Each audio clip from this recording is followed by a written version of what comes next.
ఎన్నికలు సమీపిస్తున్న కొద్దీ ఆ జిల్లాలో విచిత్ర రాజకీయ పరిస్థితి నెలకొంది. రాష్ట్ర రాజకీయాలను శాసించిన ఆ నేతల మధ్య ఇప్పుడు డైలాగ్ వార్ నడుస్తోంది. చిన్న పదవి కోసం నువ్వు కాళ్ళు పట్టుకున్నావని ఒకరంటే, సీఎం పదవి కోసం ఢిల్లీ పెద్దల కాళ్ళు పట్టుకున్నావని మరొకరు వ్యక్తిగత దూషణలకు దిగుతున్నారు. జిల్లాలో ఇద్దరి మధ్య దశాబ్దాల నాటి వైరాన్ని ప్రజాక్షేత్రంలో ప్రత్యక్ష రాజకీయాల ద్వారా తీర్చుకుంటున్నారు. ఇంతకీ ఎవరా నేతలు, ఎక్కడుంది ఆ జిల్లా? Was the story. ఉమ్మడి చిత్తూరు జిల్లాలో ఏపీ రాజకీయాలను ఏలిన నేతలుగా వారికి పేరుంది. ఇప్పటికే సీఎంలుగా రాష్ట్రాన్ని పరిపాలించిన వ్యక్తులు ఇద్దరైతే, రాయలసీమను ఏకఛత్రాధిపత్యంగా ప్రస్తుతం శాసిస్తున్న పవర్ఫుల్ లీడర్ మరొకరు. ఉమ్మడి చిత్తూరు జిల్లాలో చంద్రబాబు, కిరణ్ కుమార్ రెడ్డి తనదైన మార్కు రాజకీయాలు చేసిన వారే. ఇక పెద్దిరెడ్డి రామచంద్రారెడ్డి వైసీపీ అధికారంలోకి వచ్చిన నాటి నుంచి జిల్లాను కనుసన్నలో శాసిస్తున్నవారే. ప్రస్తుతం చిత్తూరు జిల్లాలో ఈ ముగ్గురి మధ్యే అసలు రాజకీయం నడుస్తోంది. విద్యార్థి దశ నుంచే చంద్రబాబు, రామచంద్రారెడ్డిల మధ్య వైరం ఉండగా, చంద్రబాబు, కిరణ్ కుమార్ రెడ్డిల మధ్య దశాబ్దం క్రితం వరకు రాజకీయ వైషమ్యం మాత్రమే ఉంది.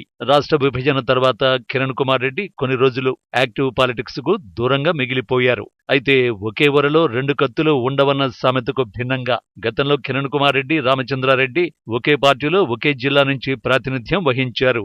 ఆనాటి నుంచి ఈ ఇద్దరి మధ్య వ్యక్తిగత వైరంతో పాటు రాజకీయపరమైన వర్గపోరు ఇంకా కొనసాగుతూనే ఉంది. ఎన్నికల వేళ మూడు పార్టీల పరంగా ఈ ముగ్గురు నేతలు జిల్లాలో ఒక్కసారిగా హాట్ టాపిక్ గా మారారు. జిల్లా వ్యాప్తంగా ఈ ముగ్గురు నేతల గురించి చర్చించుకుంటున్నారట. దీనికి కారణం రాబోయే ఎన్నికల్లో చంద్రబాబు, కిరణ్ కుమార్లను కూటమి దగ్గర చేయగా రామచంద్రారెడ్డిని వీరికి ఉమ్మడి ప్రత్యర్థిగా మార్చింది. ఫలితంగా రామచంద్రారెడ్డిని ఓడించాలనే లక్ష్యంతో చంద్రబాబు, కిరణ్ కుమార్ రెడ్డి ఎత్తువేస్తుంటే, ఆ ఇద్దరిని గెలవకుండా చేయడమే ధ్యేయంగా రామచంద్రారెడ్డి పావులు కదుపుతున్నారని జిల్లాలో టాక్ నడుస్తోంది. తిరుపతిలోని శ్రీ వెంకటేశ్వర యూనివర్సిటీలో చంద్రబాబు, పెద్దిరెడ్డి రామచంద్రారెడ్డి ఒకేసారి ఉన్నత విద్య పూర్తి చేసుకున్నారు. చదువులు పూర్తయిన తర్వాత ఇద్దరు ఇంచుమించు ఒకే ఏడాదిలోనే రాజకీయాల్లో అడుగుపెట్టారు.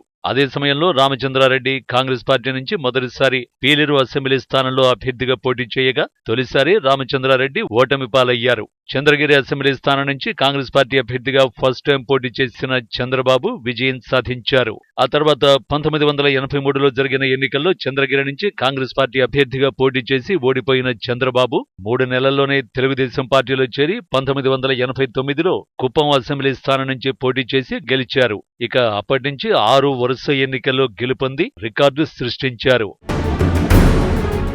చిత్తూరు జిల్లాకు చెందిన సీనియర్ కాంగ్రెస్ నాయకుడు నల్లారి అమర్నాథ్ రెడ్డి కుమారుడైన నల్లారి కిరణ్ కుమార్ రెడ్డి 1988లో తొలిసారి రాజకీయాలకి అడుగుపెట్టారు. హైదరాబాద్లో ఉన్న రోజుల్లోనే తండ్రి మరణం తర్వాత 1988లో వాయిల్పాడు అసెంబ్లీకి ఉప ఎన్నికలు జరిగాయి. ఆ ఎన్నికల్లో కాంగ్రెస్ పార్టీ నుంచి పోటీలో నిలిచిన తల్లి సౌభాగ్యమ విజయం కోసం పాలిటిక్స్ లోకి ఎంటర్ అయ్యారు. ఆ ఎన్నికల్లో టీడీపీ ప్రత్యర్థి చేతిలో తల్లి ఓడిపోయినా 1989లో జరిగిన సార్వత్రిక ఎన్నికల్లో తొలిసారి పోటీ చేసి గెలుపొందారు. తర్వాత 1994 ఎన్నికల్లో ఓటమి పాలైన తిరిగి 1999, 2004, 2009లో గెలిచి హ్యాట్రిక్ నమోదు చేశారు. 2004లో గెలిచిన తర్వాత ప్రభుత్వ చీఫ్ విప్గా, 2009లో గెలిచిన తర్వాత స్పీకర్గా నియమితులయ్యారు. 2009లో అప్పటికే సీఎంగా ఉన్న వైఎస్ రాజశేఖర రెడ్డి మరణానంతరం జరిగిన పరిణామాల్లో కిరణ్ కుమార్ రెడ్డి సీఎంగా ఎన్నికయ్యారు. ఇక అదే సమయంలో తెలంగాణ ఉద్యమం ఉధృతం కావడంతో రాష్ట్ర విభజన అనివార్యమైంది. దీనిని జీర్ణించుకోలేక కాంగ్రెస్ పార్టీని వదిలిపెట్టి జై సమైక్యాంధ్ర అనే పార్టీని స్థాపించారు. కానీ రాజకీయంగా ఆశించినంత ఫలితం రాకపోవడంతో దాదాపు 10 ఏళ్ల పాటు క్రియాశీల రాజకీయాలకు దూరంగా కాలం వెళ్లదీశారు. ఏడాది క్రితం బీజేపీలో చేరారు. జాతీయ కార్యవర్గ సభ్యునిగా నియమితులయ్యారు. ప్రస్తుతం కూటమి తరఫున రాజంపేట ఎంపీ అభ్యర్థిగా పోటీలో నిలిచారు. శత్రువుకు శత్రువు మన మిత్రుడైనట్టు కూటమిలో భాగంగా బీజేపీ, టీడీపీ మధ్య పొత్తు కుదరడంతో చంద్రబాబు, కిరణ్ కుమార్ రెడ్డి ఒకే వేదికను పంచుకుంటున్నారు. ఇద్దరి లక్ష్యం ఒక్కటే కాబట్టి రామచంద్రారెడ్డిని ఓడించడమే ధ్యేయంగా చిత్తూరులో వ్యూహాలు రచిస్తున్నారు. కూటమిలో భాగంగా రాజకీయ ఎత్తుగడలన్నీ పెద్దిరెడ్డి టార్గెట్ గా అమలు చేస్తున్నారు. చిత్తూరు జిల్లాలో పెద్దిరెడ్డి ఆధిపత్యం వహిస్తున్న స్థానాలన్నీ ఓడించాలన్న కసితో చంద్రబాబు, కిరణ్ కుమార్ రెడ్డి బిజీ అయ్యారు. ఈ ముగ్గురిని వ్యక్తిగతంగా చూస్తే ఎవరికి వారు రాజకీయాల్లో తలపండిన వ్యూహకర్తలే.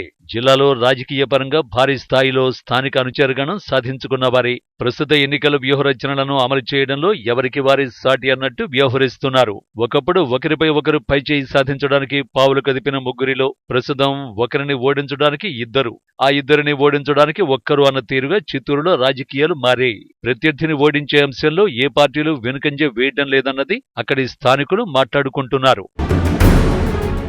మొత్తంగా ఏళ్లనాటి ఆధిపత్య ధోరణికి ఈ ఎన్నికలు బలమైన సమాధానం ఇవ్వనున్నాయి. చిత్తూరు జిల్లా రాజకీయాల్లో గత 4 దశాబ్దాలుగా క్రియాశీలక రాజకీయాల్లో నలుగుతున్న కీలక నేతల మధ్య విలక్షణ పోరుకు ప్రస్తుత ఎన్నికలు వేదికలుగా మారాయి. ఈ పరిణామాలన్నింటికీ ప్రత్యక్ష సాక్షులైన ఉమ్మడి చిత్తూరు జిల్లా ఓటర్లు ఎవరి వ్యూహానికి ఎంత మేరకు సహకరిస్తారు అన్నది తేలాల్సి ఉంది.